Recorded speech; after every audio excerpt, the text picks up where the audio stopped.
Hey, everybody, welcome to the Soccer Sharps, a soccer betting podcast. Jordan, it's week 2, match day 2 of the Champions League. We've got you guys covered for all the amazing matchups and all of our best bets, baby. Stick around. Here we go.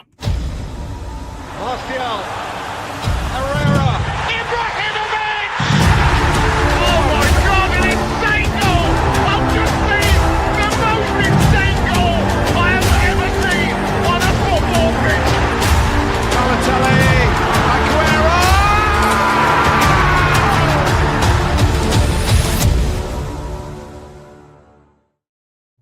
Jord, here we are. It's our favorite time of the year. It's Champions League, baby. We got another amazing week with some great matchups. I'm loving this new format. It's the second year they're doing this format of the league phase. So we get to see these great matchups that we otherwise were denied in previous years. But Jord, before we dive into this week's exciting matches, I know you want to commiserate a little bit about last weekend here. I do indeed, Dev. You know, we do this show. I mean, sometimes if it's not a Champions League week, it takes us a whole week to react to our previous show. And by then I've kind of forgotten about it. But here it's only a couple of days later and the wounds are still raw, Dev. We had some serious bad beats on this show and I'm just getting sick and tired of it, man. The stoppage time losses are out of control. Opening night for us, Friday night, Strasbourg, sitting pretty. Strasbourg go ahead, 1-0. Had the double chance, by the way. 1-0 at halftime. Cool, man. Just don't lose it. They concede twice towards the end of the game, one of those in the 94th minute. Same thing in that Arsenal match where I idiotically had 2 different plays on the game. Lost them both. Another stoppage time loser for one of them. And you, Dev. You in that Bundesliga match, you're sitting pretty at halftime, 1-1. Can we get one more goal to cash your BTTS and over 2.5? Nah, no further scoring. Just not going to happen. Yeah, I'll tell you with that one. I woke up a little late because it was the 6:30 a.m. kickoff for the West Coast. So I was like, I'll just check out the second half. Check the score. I was like, 1-1 at halftime. The both teams' score is already in. We just need one more, baby. It's Bundesliga. Somebody's going to score. Some substitute's going to come off and want to make come off the bench and want to make some kind of statement. No, nothing. Sister kisser. And with the 1-1, we'll take the point. But boy, I thought Newcastle a little hard done by. How is that not a handball in the box on Gabriel? He goes to ground. His hand's in a natural position. How is this natural? He's got it up here. And handball's a no call. Actually, what they decided, according to the PGMOL, it was the reason it wasn't handball was because it deflects off his shin first and then hits his hand. So that's not handball. If it had directly hit his hand, then they would have given it. Okay. Well, you're gonna have to show me the 26x slow motion that shows it go off of his shin or whatever there. But it does. That's what makes it bounce. The handball is the most annoying call right now. It's like, what is it? I don't know. I'll watch these matches and I literally don't know. I'm like, this is exciting because this could go either direction. Start betting on which way the call will go. Will this be a handball or not? It's not a new way to bet. Well, yeah, George, but look, we dust ourselves off. We come back out. Let's take a look at the record from, was it from this weekend or did you do? Yeah, this is from the weekend. Yeah. I mean, look, we both lost a unit, 3 units on the day, 2 and 3, you were 2 and 4. Oh yeah. For those who are listening. Yeah. So 2 and 3 for Dev, minus 1.14 units, 2 and 4 for Jord, minus 1.95 units, combined minus 3.09 units. But we just talked about it there. At least 3 units lost there on some very fine margins. So you hate to see it. The only thing we can do is go again, baby. That's what we do. We're gambling men, Debbie. That's right. Well, I shudder to think about the overall season record right now because I feel like we have not had a lot of plus signs. It's grim. You know, we'll like quarterly throw up a graphic for that, something like that. But we're not in double digits of units lost yet. We'll put it that way. So look, wow, here we go. I like this competition. You like this competition. let's turn the page. Let's make some money. Yeah. Come on. Well, I wanted to throw this up. If you guys are in the chat or watching with us live, throw your comments in, throw your best bets in for the Champions League. We talk about it on the show all the time, but our Discord listeners clean up in there, and they're on a lot more than just the 5 plays that we each usually give here. We've got Damon Bond in the chat saying, let's fucking go, Sharps. Loving me some Spurs moneyline and BTTS no. Now, he's referring to the midweek match here with Spurs, which is a game that we're not covering. I elected to stay away. I got a little spooked by Wolves getting the draw against Spurs in London. That was a weird result for me. I want to see a little more for Spurs, and I need to see them scoring goals. So that BTDS, no, it could be. I don't know if you can cash them both, because I don't know if Spurs are going to score. It seems like they only score from set pieces and sort of mishaps from the team that they're playing against. Yeah, what happened to Richie Richarlison? He's scoring goals. He's scoring goals. That's right. You created a banger, and then he cooled off like nobody's business. Yeah. We also got Kathy in the chat. Kathy's back. Evening, fellas. Hi, Kathy. Always a pleasure. And who else we got? Matty D in the chat. He said, good job today, Jord. Or maybe that's good game. Good game. Good GG's. Boring game. Hopefully that means UCL game week 2 will be exciting. Yeah, we're talking about West Ham. You got the West Ham hat getting on. The point. Right. Feels like a victory. Getting the point. We cash, though. We'll take it. The Nuno era begins. The Nuno era begins against my old Messiah, Moisiah, David Moyes. And our good friend Bob DeVita in the chat, already on Hakimi, 1 shot on target at plus 205. Remember how low that was over the summer, guys, when he was hitting it in every game, went below plus 100. I hear you, Bob. Must take. It's not a bad shout. It's not a bad one. We're going to get to that game gladly, but let's get started with Tuesday's matchups, Jordan. We're going to get started this one with Atletico Madrid against Eintracht Frankfurt. This one sees Atleti as home favorites of a full goal -1. Total is set at a flat 3. Jordan, both of these teams, Atleti in particular, put up an incredible win, scoring 5 goals against Real Madrid, destroying them 5-2. Eintracht Frankfurt had an insane game in their own right in the Bundesliga with 10 total goals scored in that one, Jord. So what do you think about this matchup with Atletico Madrid maybe starting to get the wheels on right here? Yeah, Dev. I mean, you pretty much just laid it out where I'm going with this. I want to play that over 3. Spoiler alert, taking more goals. Even before those weekend results, I think that's where I would have gone with this one. We've just seen the way that Atleti are playing right now. It's not the old school grinded out Simeone style. And Frankfurt, their matches are out of control constantly. We're seeing unreal scorelines in their games in all competitions.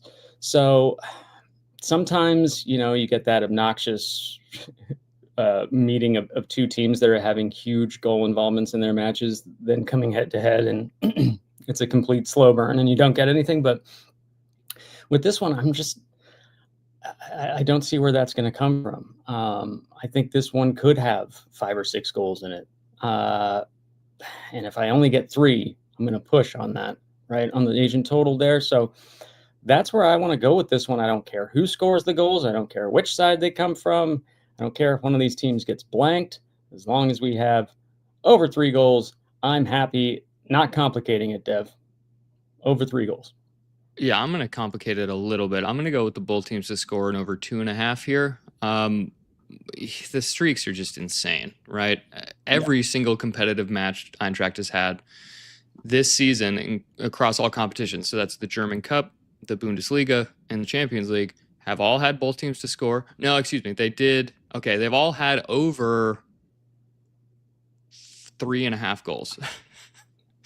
And all but one have had both teams to score. So you could play this on the over 3 like you did. I think that's probably going to cash. I mean, I think I want both teams to score. Atleti's going to score at home. If Julian Alvarez is playing, I said it on the last show, the guy's a problem. He's up there with some of the best strikers, certainly in La Liga, right? I put him right there with Vinny Jr., right there with Mbappe as like the best attacking player, Lamall as well. Bold shout. I mean, he's that good, man. And he shows up in big moments, and his goal scoring streak is insane. He was injured for a few games already this year. But like if he's playing, combining with Griezmann, I like their chances here. And hopefully this is a new Atletico Madrid who are willing to get scored on a couple of times like they did against Real on the weekend. Crazy game. They went up 1-0. Real came back 2-1. And then Atleti Yeah, win they the don't game know when they're 5-2. beaten, right? They don't know when they're beaten. Like in the Liverpool game, they got trucked early on, and it looked like it was going to be a long day at the office. And they came all the way back, still lost the game at the end, but they keep going. Yeah. Yeah, but I'm hoping this is the Atleti we're going to see now, and that Simeone's not going to revert to his old ways of like we get a goal up and we're just going to defend.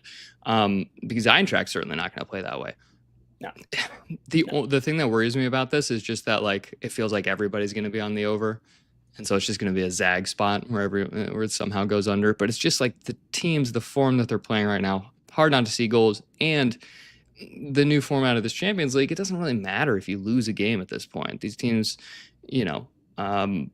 There's plenty more games to make up points, and almost every team makes it to the next round. So Yeah, we play all these games to only lose 8 teams. yeah, it's a little weird, but should be a fun one either way, George. So let's move on to our next matchup here, and it's Galatasaray against Liverpool. This one sees Galatasaray as home dogs of a full goal. Total is set at 3.25. George, Galatasaray screwed me on the team total last Champions League week. That was my banker. I think I put 2 units on it, that they would score twice. They had their chances. But I'll tell you, this is the worst body language team I've ever seen. It's a bunch of sort of like problematic rejects from other places. Leroy Sané, Luca Torreira, Mauro Icardi. It's just these like sort of troublemakers. And when things don't go well, they go really poorly, really quickly for this team, as they got destroyed by Eintracht on opening day. Liverpool just lost for the first time in the Premier League. One of the few plays that we both hit, Jord, was that Crystal Palace at home as dogs. And now Liverpool traveling once again to Turkey, where they will be road favorites, George. So what do you think about this matchup? I love that. Turkey in there, Dev. Hanging with the modern times, baby. I love to hear it. Yeah, Dev, you should have just played the over. Why didn't you just play the over last time? Yeah, look, that sucked. Mm-hmm. You are banned from calling something your game of the year whale play. That's not happening again. Best bet game of the year. 0-1. I love you, buddy. So look, Dev, rinse and repeat, man. We saw what happened in that Galatasaray match. Despite them not being able to get 2 for you, the game was a barn burner. We had goals everywhere, and part of that was down to Frankfurt. But look, this Liverpool team, I don't trust them to keep clean sheets either. We just talked about Atleti Liverpool in match day 1. That had 6 goals, right? I think. Mm-hmm. Or 5 goals. That had 5 goals. 3-2. Galatasaray's match had 6 goals. Now, maybe this seems too obvious. These first 2 plays we're going with here, just taking overs. Oh, there were overs in the first match, so these ones should go over too. That's how I sound exactly when I'm going through my plays too. Idiot Americans taking overs. But Dev, it's just the data, man. It's every match these teams play. And look, they got the baby hook in there, right? If we get to 3 goals only, we will lose a little bit, but still push a little bit. Okay. But I think we could get 4 or 5 in this one. I think Liverpool could score 4 or 5 in this one, honestly. Frankfurt did? You kidding me? The attack that this Liverpool team has, and they can't keep the back door closed, Dev. Galatasaray at home, this atmosphere is going to be unhinged. They'll get something in front of their fans. So, in front of their fans. So, over 3.25 for me, Dev, minus 108. Yeah, Jord. Once again, Victor Osimhen is now like officially out. Last week it was like, oh, he's going to play in the Champions League. Didn't. It's part of why they couldn't score twice, because he's their best player. He looks like he's still not available for this one, but you're right. Really tough place to go here in Istanbul. It's going to be crazy atmosphere. But Liverpool's happy to play a transition game. If Galatasaray is going to do that, it's going to be a long day at the office. I mean, I think this one could get out of hand quickly as well. I see Liverpool probably covering the spread. I didn't want to go with the side here just because I don't know. Have Liverpool been super convincing? They've had to have a bunch of late goals to get through their most of their wins in the Prem. Oh yeah, and we in- didn't in the celebrate, Champions League. Dev. I'm sorry to interrupt you. We didn't celebrate our double cash on fading Liverpool over the weekend. That was one thing we got right. Palace, baby. Come on. I mean, I'm pretty sure I said that as I introed the game, once again proving that you don't listen to what I say. Touche. So yeah, we're both guilty of that now. But also Liverpool, real history in this stadium, Dev. They won the Champions League in 2006, that insane comeback against AC Milan led by Steven Gerrard. Nice. Istanbul, 2006. And now I'll let you talk again because I interrupted you. Over 2.5 goals for both of these teams, 8 of their last 10 meetings in all comps, with both teams scoring for Liverpool matches in 8 of their last 10. This is interesting. Galatasaray first to score in 10 straight matches across all comps. They start off hot, and then, I was watching that Eintracht game. They just completely lost steam, completely got deflated. Leroy Sané is jogging around. He's Kyler Murray body language, just the worst, mopey, walking around, it's just hard. And then that sort of infection comes around the team. And like, who's supposed to be the adult here? I guess it's like Ilkay Gundogan.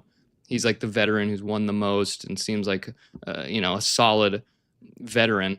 But he's not like a vocal leader. He's not like Granit Xhaka screaming at people. He sort of leads by example. But yeah, if Liverpool score early, this could get out of hand in a hurry. But are we sure Liverpool are good? Of course they are. Of course they are. But I think the attack is taking some time to gel, right? They're trying to figure out Isak and Wirtz and Gakpo and Salah all working together. So, and now, who's the tall guy from Eintracht? He'll be able to play in this because his red card was in the other competition, right? The tall guy from Eintracht. With the funny name, Ekitike. Now he used to be on Eintracht. I got you. Right. Yeah, so I think they're just taking time to gel. Well, what a good get-right game this will be against Galatasaray. So both of us, Jordan, on the over 3.25 goals here. You can play it out to 3.5 as well. I think these numbers were moving. Money come flying in on that over since we started recording. At the 3.5 now. Yep. Mm-hmm. Bob DeVita, our friend in the chat, says former EPL and Serie A rejects make up this squad. I assume he's talking about Galatasaray, and he's right. He's right. Once you see them take, rejects. You'll look at the team sheet and you're like, oh, like I remember that guy. I remember that guy. Well, Jordan, let's move calling on. Osimhen a reject or like Gundogan a reject. They're like high quality players. It's harsh, but yeah. I know. We know what he means. We know what he means. But we know what you mean. Let's move on, Jordan, because this one did not make your card, but it's on mine, baby. It's Pafos. It's on mine too, baby. We both on this one. Oh, you're right. Okay, Pafos against Bayern Munich. This one sees Pafos. I got to figure out the Cyprian accent for this. From Cyprus. No idea what anyone speaks like over there. Cyprus is 2.5 goal underdogs at home here, George. Total is set at 3.5. It's Bayern Munich coming to town. This will be Pafos' Super Bowl at home. They got a 0-0 draw against Olympiacos in match week 1. Bayern had an impressive home win against Chelsea. What do you think about this matchup here, Jordan? Well, Dev, yeah, I think you said it. Pafos just happy to be here, right? This is huge. A Cypriot club making the Champions League and getting to host Bayern Munich, one of the most storied clubs in the Champions League. This is going to be an epic night for the Pafos supporters and the Pafos players, frankly. They gonna get trucked. I'll tell you that much right now. The only thing worse for them would be if this were in Munich. I don't know how ugly this gets because I don't know that Bayern, I mean, it's probably like a weird travel for them, right? It's the kind of game they should win comfortably. So how seriously do they take it? Can there be some rotation?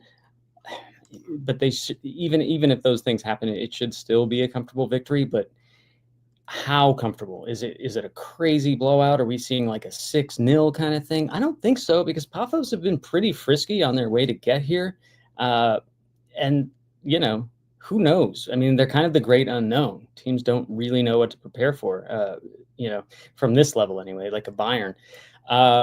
So maybe they can get something. Certainly the market does not think so, as both teams to score yes is plus 120, Pafos to score a goal, same price. But what I did with this one, Dev, because the Bayern spread was a little rich for me, and I'm wondering, exactly what's going to happen with that. Is Pafos going to score? I did what I'll often do with these Bayern games, Dev. I split the game in half, and I went first half over 1.5. Asian handicap coming in at minus 110. Now, I could have done Bayern first half team total at plus 120, but Was that the score twice? Yeah. Wow. First half over 1.5 team total, plus 120. But I went with just over 1.5 goals on the Asian handicap in the first half at minus 110. Oh, you think Pafos can get I one? don't know. Something I was just like, are they going to be frisky? Can Bayern maybe get caught cold within the first 5 minutes because the place is weird? Maybe. So I was just like, let's just do that. Minus 110 is pretty good. It's probably going to be Bayern scoring 2 of them, if 2 goals are scored at all. But that's where I went. I split it in half. What did you do, Dev?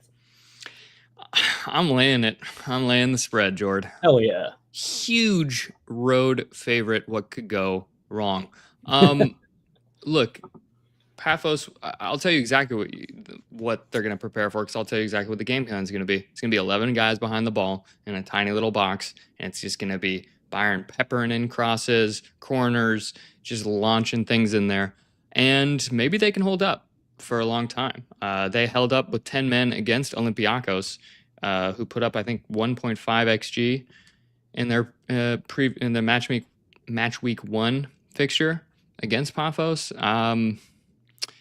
But I don't really think Olympiacos is a great offensive team. They're certainly not the juggernaut that's Bayern Munich. There's a little bit of a concern for me is Bayern has a pretty big Bundesliga game on the weekend. They've got Eintracht Frankfurt, one of the teams that's going to be theoretically pushing them in the Bundesliga this year. So maybe they make some subs at the end. They just get up by 2 goals. It's a 2-0. We can all go home. Pafos can celebrate. Hey, we didn't get annihilated. Was that Auckland City in the Club World Cup? Oh, yeah. Obviously, Pafos is above that. They're a professional team. They beat some recognizable clubs on their way to get into this league phase. Red Star Belgrade. They beat Dynamo Kiev. So some other teams. Frisky. But they're not Bayern Munich. They have not seen Bayern Munich yet. This will be one-way traffic. It's just a question of can Bayern score and keep scoring? And then once they do get on the board, does Pafos come out to try to play and get something back, leaving themselves more exposed, more goals come in? Look, it's an insane spread. I don't blame anyone who doesn't want to take this as a road favorite. 2.5 goals is insane. But if any team does this kind of thing, it's Bayern Munich. I do want to bring up too, we're not covering this game, but Kairat Almaty is hosting Real Madrid in a similar kind of situation where it's this really weird club hosting a massive storied club. And Kazakhstan, right? They're from Kazakhstan. Yeah. The stadium is closer to, the stadium is closer to the Great Wall of China than it is to pretty much than the Tower of Pisa. Than a European place. Yeah, it's a 12-hour plane flight from Madrid to get there. So that's the kind of thing I was like, this is too weird. I don't want to bet on this Madrid team going there. But look, can we say the same thing about Bayern against Pafos here? Possibly. So hopefully they score early, get a couple in the first. Subs come on later, wanting to make a mark, get their Champions League scoring records improved, and it's just a slaughter. Sorry, Pafos, but that's how we're betting you. Well, Jordan, let's move on to, I believe this is our first Wednesday game. It's Monaco against Manchester City. This one sees Monaco as home dogs of 1.25 goals. It's too much. And the total is set at a flat 3. Jordan, what do you think about this matchup? I don't have a lot of thoughts about this one. In the interest of time, I'm going to pass it to you because I know you do have a play for this one. I was like, look, City should win this. I know it's a road game. I know everyone's kind of like, are City good? They're pretty good. They're doing fine. overall, and they do look scary at times. I think the quality should win out here despite being on the road, but I didn't like the baby hook there. If it was the -1, maybe I'd take the free hit, but I don't know. Something, Monaco, no slouches. So, yeah, I just stayed off. Don't know how to cap it. What do you got? Baby hook, do do do do do do. Baby hook, do do do do. Some parent and they just had like a Pavlovian response to that. Yeah, yeah. Horror.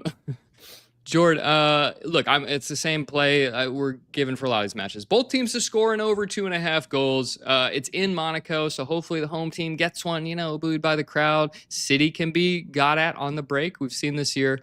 I think City are going to win the game. Haaland is in the form of his life. The guy's incredible. Can't stop scoring. You can look at his scoring props. I'm sure they're priced terribly, but maybe you take him to score like twice or something crazy. And Monaco, our boy Balogun, the American, can he come up with something here? I'd love to see it. I think that goal and a quarter is a little too much. Monaco, like the Ligue 1 teams, are consistently underrated in this competition.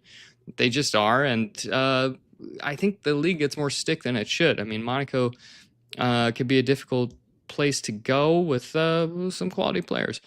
But yeah, both teams score over 2.5. I'm avoiding the flat 3 there. We've seen over 2.5 goals, 5 straight Monaco matches with both teams scoring in all 5 of those as well. Jord, that's enough of that one. Pretty straightforward. Let's move on to Arsenal hosting Olympiacos. This one sees Arsenal as 2-goal home favorites, -2. Total is set at 3.25. Jord, reading between the lines here, it gets pretty interesting when you see that Arsenal are 2-goal favorites. Both teams to score yes is plus money, and the total is 3.25. This seems weird to me. What do you think? It does seem weird, Dev. It feels a little high for what we know of Olympiacos and how they're going to approach games, and what we know about Arsenal. I guess what the market thinks is that, look, Olympiacos couldn't score against Pafos match day 1. They gonna score against Arsenal at the Emirates? Unlikely. So, but actually, that doesn't really explain the lines. Like, I guess they think Arsenal's attack is just going to overpower Olympiacos, but I actually think it's possible that Arsenal don't cover the spread here and it doesn't go over the total. I think this could be your tidy, 2-0 to the Arsenal, 2-0 to the Arsenal. That would exactly be my score prediction as well. Yeah, but I obviously am staying off of this game because I am fucking fuming about both of my plays that lost in the Arsenal match again. Once bitten, twice shy, Dev. 3 times bitten by that fucking vampire Arteta. I'm off of this one. Back to you, baby. Yeah, Jordan, I'm going to go with the 1-0 here for Arsenal. Arsenal win the game. Olympiacos don't score. They're going to make themselves tough to beat. We saw, you mentioned they couldn't score against Pafos, even though they're down to 10 men. They've got some players. They've got Mehdi Taremi is playing for Olympiacos now. Thought that was a good signing for them. But he doesn't have the legs to get out on a counter against Arsenal, this deep Arsenal team that's got an incredible midfield with Rice, Zubamendi, Marino if he's in there, Odegaard if he's in there. Eze, plays sometimes out on the wing, sometimes through the midfield. They're deep and frightening to me. But it's still the DNA of Arteta. So he's going to be cautious. He's going to play 4 center backs, and they're going to make sure that they don't get scored on. So if you're going to take a 1-0 team, it does seem like Arsenal is the best one to do it. So that's where I'm going with this one, Jord. I love it, Dev. I really do. Right on. And I thought the Voldemade header for Newcastle against Arsenal, how they scored, was a nice header. It was a little weird that what's his face? Was it Gabriel or Saliba like reacted to the push so strongly? Wasn't really like him to do that. Do you remember this? No. Okay. When Voldemade scored the header, there was a replay to see if maybe he pushed off, and he did a little bit, but Gabriel shouldn't react to that. Yeah, you know what I'm talking about. So I didn't see the Voldemade goal. I only saw the ones that hurt me. Yes. Well, George, let's move on to probably the most exciting matchup of the week. It's Barcelona against Paris Saint-Germain. This one sees Barca as home favorites of 0.5 goal. Total is set at 3.25 with all the juice on that over 3.25 right now. George, this would have been the best matchup to see last season. Right now, these teams a little bit banged up. We're going to be missing some of the best players. I would have liked to see them at full strength, but that doesn't mean we can't bet on it, baby. So what do you think about this matchup here? That's absolutely right, Dev. This was the final that everybody wanted last season, right? This was everyone expected Barca to get through against Inter, and the wheels just came off. It was an insane couple of legs against Inter for Barca. They crashed out earlier than expected, and Inter ended up in the final and got boat raced by PSG. So the matchup we were all waiting for with real stakes on the line now comes to us in the league phase where the stakes aren't as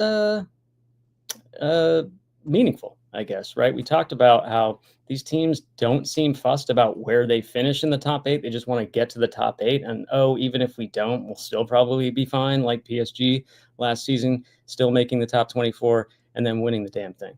So, Dev, when this came out, you can see it on our card here, the total lined at 3.25. I started thinking about an under, kind of a zag play, right? Not just trying to be contrary, right? Everyone's expecting goals in this because we know how Barca play under Flick. We know what PSG can do, even without some of their top cookers. But something in me, Deb, I was just like, I just wonder if both of these teams kind of pay each other a little too much respect, and it just kind of doesn't reach the heights that we were all thinking it does. Like maybe this ends up being what we all thought Barcelona-Inter would have been instead of the wild fireworks match. So I'm like, okay, I think I might go under your little plus money on 3.25. Well, Dev, since these graphics were made, the line has moved to the full 3.5 on the total. And I just decided to put my money where my mouth is and take that under, Dev. You got to hold your nose for this one, right? You need some brass balls to take an under in a Hansi Flick Barcelona match. But something tells me that these teams, they both want the ball, they both want to possess, they both want control. I just wonder if they kind of cancel each other out and we don't reach 4 goals. That's what I'm doing. So the graphic says under 3.25 is the option. I'm taking under 3.5 at minus 121, I believe. Yeah, I guess I'm just fading the narrative here, Dev. What are your thoughts? Yeah, classic zag spot. I stayed off this game because there's pretty much not a scoreline that would surprise me, or an outcome that I would be like, oh, that's crazy. I think there's tremendous value on PSG here. Getting a half of a goal, money line plus 240. PSG team total over 1.5 at plus money. It's a little bit disrespectful, but I think I understand where the bookies are coming from here because they have a ton of injuries, right? The list of guys doubtful is like their best players from that Champions League run. Kvaratskhelia, doubtful. Vitinha, doubtful. João Neves, doubtful. Marquinhos, out. Dembele's out. Doué's out. Those guys have been out for a while. Fabian Ruiz, doubtful. I didn't know Kvaratskhelia was doubtful. That's crazy. He played 45 minutes on the weekend against Alger. They won 2-0. I think they kind of took their foot off the gas. Probably were saving him for this. But look, does it help you or hurt you if those attacking guys aren't in there? If there's no Kvaratskhelia, I don't think PSG are going to score a ton. If they're missing all 3 of those midfielders with Ruiz, Neves, and Vitinha, then it could get really ugly for them, actually. So I think I get where the bookies are coming from. But then on the other side of this thing, Jord, Barcelona down their 3rd-string goalkeeper. It's Wojciech Szczesny, baby. He's back. He's out there smoking cigarettes on the field. So that's a wild card for sure. But I do like PSG's defense, and if Enrique recognizes that they are probably not on the road here, which, by the way, this game is being played somewhere because Barcelona don't have a home stadium. Yes, it's Olympic Luis. I think that's maybe where the women play. Is it in Montjuic? I don't know. Olympic Luis Companies. So I think it's the place they've been playing. Well, the place they've been playing, which I think is the women's stadium. It has 3,000 seats. Pretty weird for a game of this size. So that's another weird factor to throw in. And then you look at what I was trying to say is that if Enrique knows they are depleted, and does he go for a more control the game defensive mindset, try to keep scoring tight because his defense is excellent, right? If anybody's going to put Lamine Yamal in a bag, it's Nuno Mendes. On the other side, it's Rashford running at Hakimi. I favor Hakimi there. So this could actually just be sort of like a weird midfield battle where the ball doesn't actually, there's not that many chances for either team. So I like to stay off it, Jordan, because on the other side, if it uncorks, it could easily go over in a huge way. So I'm staying off it. I admire you sticking with the Zag play, though. I think that's probably wise gambling. Yeah, I think so. All that stuff factors in there, Dev. Yeah, I'm hoping it's a pragmatic approach, and we'll see. We'll see. Still terrifying. Yeah, lineup checker a little bit if you're going to bet on this game, listeners, because see who's out there. See who's out there for both teams. But Jordan, let's move on. We got one more matchup for you guys. It's Bayer Leverkusen against PSV Eindhoven. And this one sees Leverkusen as home favorites of a half a goal. The total set at a flat 3. Jordan, it's the Malik Tillman Bowl. It's the rematch here. The PSV man who's gone on to greener pastures at Bayer Leverkusen, now hosting his former club with 2 Americans in their own right, with Serginho Dest and Ricardo Pepi. So what do you think about this matchup, George? 3 Americans on a Champions League field at once. Yes, indeed, Dev. And a couple of those Americans were responsible for absolutely shaming me on match day 1 when I took PSV Eindhoven on the money line at home, and our guy, Ricardo Pepi, completely destroyed his own team. Just multiple errors leading to goals for their opponents there. I won't be fooled again. What I'm going to do here, Dev, is simple. I'm taking goals, baby. Both teams to score them and over 2.5 of them. And I'll tell you why. We talked about it with Frankfurt at the top of the show. Same thing with Bayer Leverkusen. They have both teams to score in every match they play. PSV, pretty much the same thing. Can we get a third? I think we can.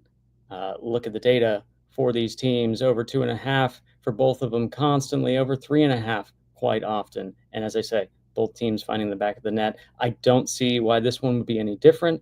PSV losing at home on opening day in a match they were favored to win. Kind of have some work to do now. I think they see this as a free hit. They are seen as the lesser opponent. Why not go for it on a team that you know is vulnerable and concedes all the time? So I think this is going to be an entertaining one. This is one I recommend having on the screen. I think we get both teams to score an over pretty easily, Dev, and that's coming in at minus 120. Not the best price, but I think it's one that gets home. I'm happy with it. Yeah, George, the streaks are insane for both of these teams. You mentioned that. I stayed off of this because I ran out of plays. I didn't have enough. You only let me do 5. That's not for true. The card. I only can do 5, and I didn't know what games you were on. Yeah, so I'm blaming you outright. I'll jump on this with you because I think, look, as you can tell, I'm betting almost everything, both teams to score in over 2.5 goals, because that's what we've seen in this league phase of the Champions League. No different with these teams. Leverkusen, tough place to go. I think that's probably right that they're favored here. But PSG, could they get a point out of it? PSV, excuse me. They can be frisky on their day when they're on it. Such a weird team. All the Eredivisie teams, really hard to be trusted. But you can trust them to score and concede goals. We've seen over 2.5 goals, 7 of the last 8 Leverkusen matches. Over 2.5, 5 of the last 6 PSV. Both teams scoring 7 straight Leverkusen, 7 straight Leverkusen matches, and 5 of the last 6 PSV matches. So, yeah, probably goals here, Jordan. But look, man, that's gonna do it for all of our plays. It's trying to get out of here, trying to save us some time on this thing. But before we get out of here, there's something we got to do. We do indeed, Dev, because it's one thing to talk about these matches, and it's quite another to put our money where our mouths are and pay the bookie. Chuck, I'm going to tell you something. You have that fucking 200 in my hands tomorrow. If you ain't got the 200 in my fucking hands tomorrow, I'll break every fucking bone in your body. All right, Joe, let's throw up the official plays on the screen here, and we'll read them out for those of you listening to the podcast version. I've got Atletico Madrid and Frankfurt. Both teams to score in over 2.5 goals at minus 105. Galatasaray, Liverpool, over 3.25 on the Asian total at minus 108. Look, this has probably moved out to 3.5 at this point. I'd play it there too. Bayern Munich -2.5 on the Asian handicap, +103 against Pafos. Road favorites, I'm nervous. Monaco, Manchester City, both teams to score in over 2.5, -105. Arsenal win to 0 against Olympiacos, -120. What do you got, Jordan? Love it, Dev. It's a solid card there. I've got Atletico Frankfurt over 3 on the Asian total at -103. Basically the same thing we're playing there, just a different way to attack it. Similar juice for each. Galatasaray Liverpool, we're on the same play, over 3.25 on the Asian total at -108. That has moved, as you alluded to 3.5. So do shop around on that. Pafos Bayern, I'm going first half over 1.5 goals on the Asian total. It's coming in at -110. You could just take Bayern to score 2 goals in the first half and get a better price. Barcelona PSG, Dev, I'm holding my nose and taking under 3.5 on the Asian total at -121. Our card reflected that the total was 3.25, but that has moved since. So now it's at 3.5. I had to take it. And finally, Leverkusen PSV, both teams to score an over 2.5 at -120. And Dev, did I hear you make a live claim that you want me to put you down for that one too? We're going to throw another unit on there? Well, I was just going to ask you if that's going to mess up your process because, look, I want more action. I want more plays on this. More plays. You heard it, peeps. It's just the best thing to be taking in this league phase of the Champions League is the both teams scoring over. So, yeah, shock me down. I got six officials. 6 officials for Dev. Love to see it. Listen, peeps, thank you for everyone who joined us live. Chat got a little quiet after being bright early on. No worries. Dev and I love to hear ourselves talk, so totally fine with that. We do appreciate those of you who tuned in live, and we appreciate all of you who are watching this at a later time or listening on your preferred podcast app. If you like what you hear, if you're new to the show, whatever the case may be, do please like, follow, subscribe. If you're listening on iTunes, please consider leaving a 5-star review. It goes a long way, even if you don't like the show. That seems weird, right? Leave us a 5-star review if you don't like the show, and then talk shit in the review. That would be fine. And we haven't done that in a while, actually. Yeah. Have we checked those in a while? Because we used to do a thing where we'd always read out any review that's given. And to be which fair, I'm so happy to do. You can put any kind of weird words you want into this mouth of mine. Yeah, Get me Devin, to say whatever you want. It's basically, why can't I think of the guy's name from Ron Burgundy. Yes, Devin is Ron Burgundy. He has to read what is on that teleprompter. So take advantage, peeps, while you can. Dev, look, Kathy's already on it. Let's make some money. Let's make some money. Let's make some money. I got excited because Bob was on it too. Everybody, they know the sign off. Let's make some money, baby. Let's have fun. Martial.